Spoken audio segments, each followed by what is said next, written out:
ដើម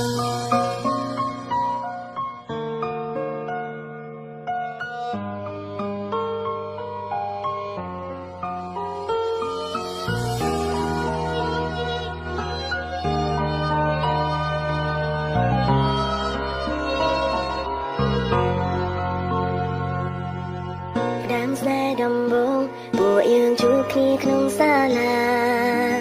រួមសងជីវ៉ាព្រាមដូចមកផាក្នុងថ្នាក់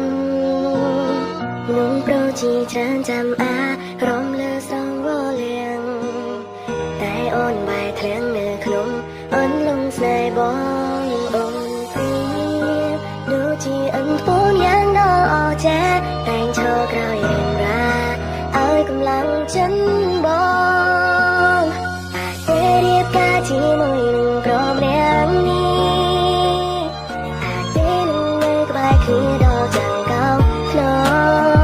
ងទោះជាមានរឿងអ្វីកើតឡើងក៏អូនកាន់ដៃបងហែឈរអូនសានគ្រប់យ៉ាងពីពេលនេះតទៅអាចទេសុំធ្វើជាមិន100ឆ្នាំសន្យានឹងឲ្យពេលស្រាំបងមើលថែរូបអូនជានឹងតែមានតែស្រឡាញ់បងជាបងអរគុណគ្រប់រឿងកន្លងបងនឹងតបស្នងលឿនអងគុណជាមួយរយ